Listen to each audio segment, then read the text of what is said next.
It's 1 a.m., you're tired. You open DoorDash. $32 for dinner you didn't need. It's fine, it's just one order. Except it's not, because that single habit, that quiet little late night ritual, is stealing $340,000 from your retirement. Not in theory, in actual compounding, never coming back dollars. And by the end of this video, you're going to see the exact math nobody's ever shown you. You're watching Smart Investing Journey. This isn't a personal finance channel. It's a wake-up call for the financially underserved.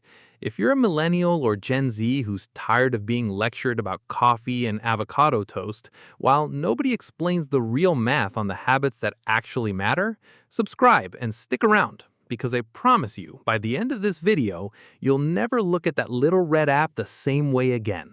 Look, let's be honest for a second. This isn't about food. You know it's not about food. You could cook something in 15 minutes. There's a microwave, there's a fridge with real stuff in it, and you still open the app. Because at 1 a.m., after a rough Tuesday, after a hard week, DoorDash isn't dinner. It's a hug that arrives in a paper bag. It's comfort you can pay for. It's the one thing you have complete control over when everything else feels chaotic. And I'm not going to sit here and tell you that's wrong, because it's not wrong. It's human. Every finance influencer out there wants to shame you for it. Cut the DoorDash, they scream. Save your money. Meanwhile, they've never had a Tuesday where everything went sideways and the only thing keeping them together was a Popeyes order arriving in 22 minutes. So we're not doing that today.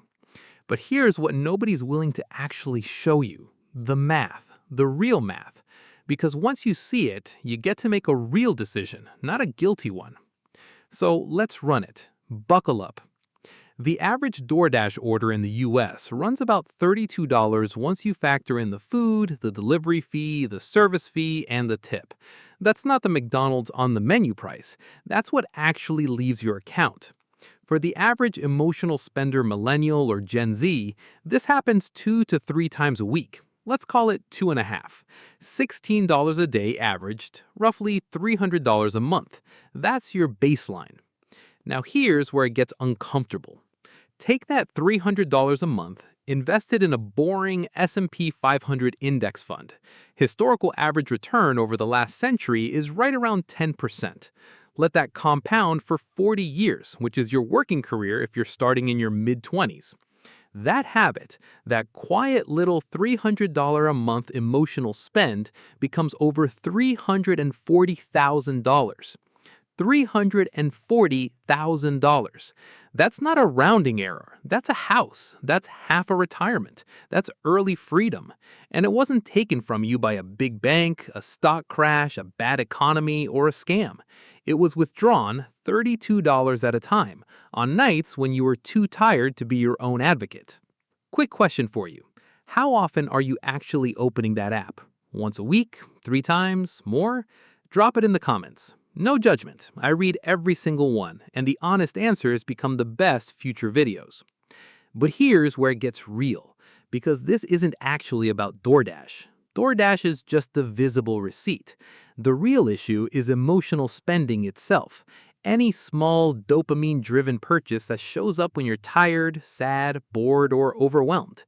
Amazon at midnight, Skims when the sale hit, that bird streaming service you signed up for during a bad week and forgot to cancel. It's all the same pattern. Small dollar amounts, emotional trigger, compound cost. And nobody teaches you this because it's not marketable. There's no boot camp, no app, no influencer selling you the fix. Because the fix isn't a product, it's a system. So here's the one I use. I call it the 3-question filter. 10 seconds every time your finger hovers over that checkout button. Question 1.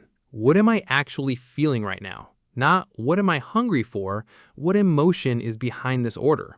Tired, lonely, overwhelmed, restless, name it. Just naming it interrupts the automatic loop. 60% of the time, you don't even complete the order after this question. Question 2. Would I be okay if this money went to my future self instead? Not future me at 70, future me at 35 buying my first place. future me at 40 taking 6 months off. Make the trade-off real, not abstract. Question 3, and this is the one that changes everything. Am I choosing this on purpose or am I choosing this on autopilot? Because here's the truth. Ordering DoorDash sometimes on purpose when you actually want it is not the problem. Ordering it because your thumb muscle memory took over at 1 a.m. is. That's not indulgence, that's dissociation with a delivery fee. Now, hear me on this. The goal isn't to never order takeout again. The goal is to stop hemorrhaging money to a habit you didn't consciously choose.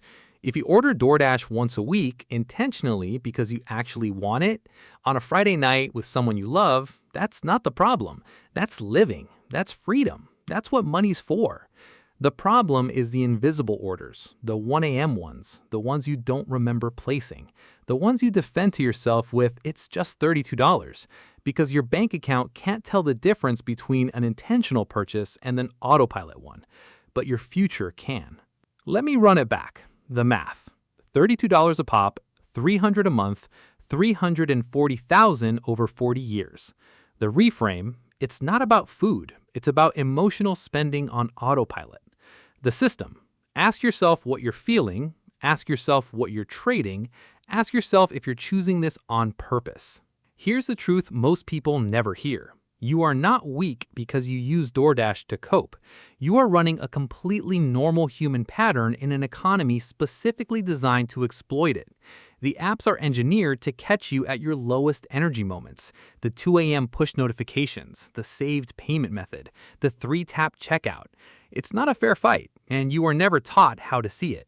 Now you have. Once you can name what's actually happening, you can start choosing it. And that's the whole game. Pick one move from this video, just one. Use the 3-question filter this week, not this month, this week. Small reps, compounded. That's the whole formula. Subscribe to Smart Investing Journey so you don't miss what's coming next, because your future self is already waiting on you. And if this reframed how you think about spending, the next video takes it deeper. How to build a bank account that automatically protects you from your own emotional spending decisions. It's on screen right now. See you there.